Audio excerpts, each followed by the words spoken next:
Bring it in.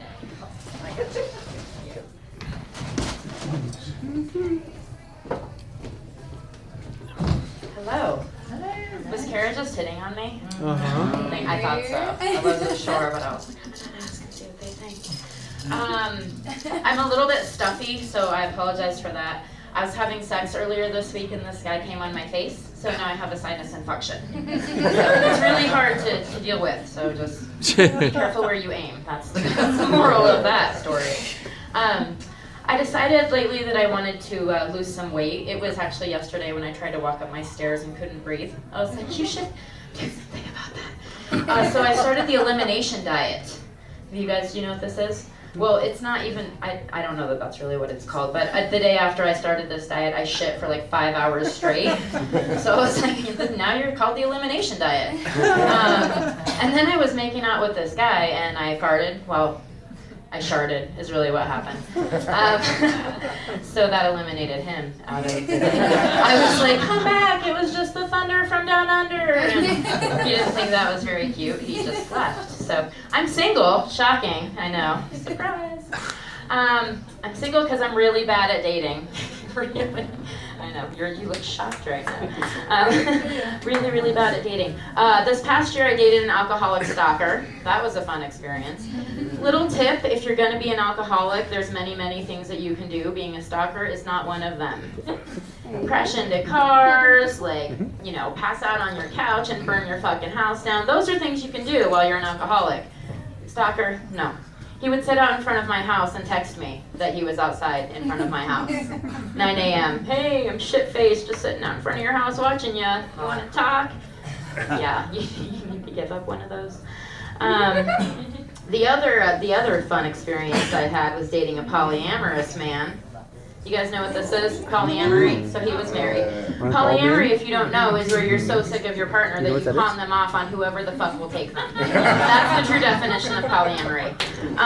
It was a little awkward because I knew his wife, so that made it very interesting. I wanted to, sister to sister, I wanted to give her a little shout out, just like a hey kind of thing. So I looked for some cards to send her. They don't exist. You guys know this? There is not a line for polyamory. So I made some. The first one, just a little note to say, thank you for, thank you for sharing. It doesn't say oh shit. It just says thank you for sharing. Isn't that nice though? You should always send a thank you card. Now this other one, this is my favorite because I was like, what if it's not a thank you kind of situation? So this one says, I am so sorry. He came home smelling like vodka in my vagina again. Sometimes that's the kind of card that you need.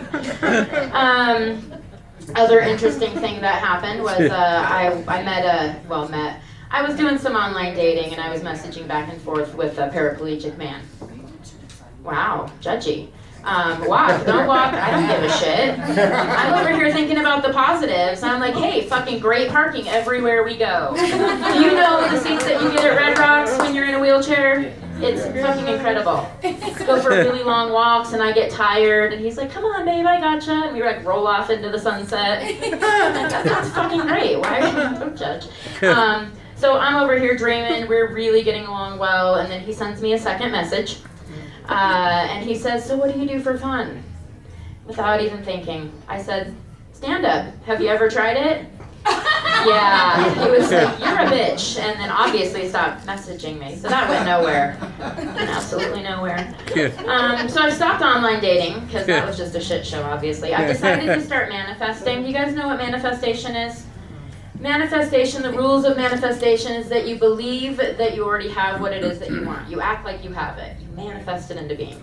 But I've kind of been going back and forth. My luck with men is shit. I'm like, maybe I want to date women. I don't know. Women, men, we'll see, right? So I bought a box of Magnum condoms, but I also bought a Subaru Outback. And I was like, we are going to let the universe sort this one out. Because I obviously don't make good choices for myself, so we'll see.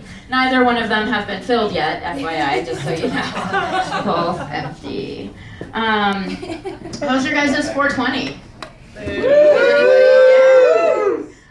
I noticed that road ragers were a little bit nicer on 420. I don't know if you guys had any instances happen, but I was driving down Hampton and this guy was riding my ass and I'm expecting the worst because he was right up on me, like he had just bought me dinner, pulling my hair, that kind of right up on me. Yeah. So I slowed down a little bit to help him out.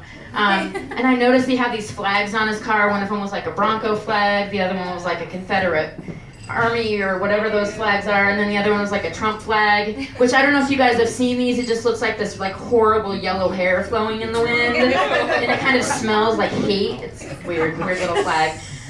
Anyway, so this guy, he's riding my ass and he pulls up next to me and I'm expecting to say something really horrible. And he pulls up next to me and he just says, "Get a tune-up!" I was like, thank you, sir, but I'm a quarter Jew. So my initial response was actually, is there a Groupon for that? He just flipped me off and drove away. But there was a Groupon for that, so the joke's on him. Yeah, I got it, and I got it cheap.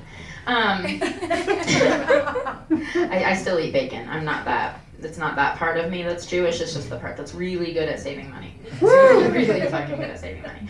I got one more story for you. I want to talk about marijuana a little bit. My mom started smoking pot with me when I was 18 years old. I'm from Wyoming, so that was kind of a big taboo there, right? You know, we didn't do anything there. You know, talk to foreign people, things like that. None of that. So 18, she's like, let's get high together. So she pulls out a gigantic 10-inch black penis pipe. I shit you not. Where you put the marijuana in is right where the ball sack is. So you take this thing and you shove it in your mouth and you suck on the head of it, and that's how you smoke the pot. So I wasn't quite sure if she was trying to ruin me for penises or marijuana, but she obviously failed on both accounts because I love both. Dick jokes. I like dicks too, but whatever.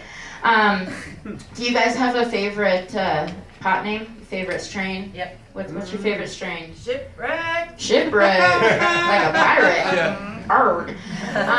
My favorite is God's Vagina.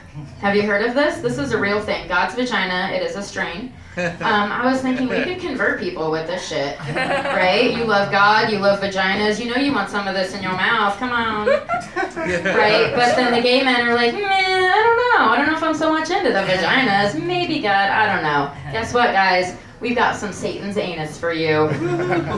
Something for everyone. There you go. Thank you guys, have a good night.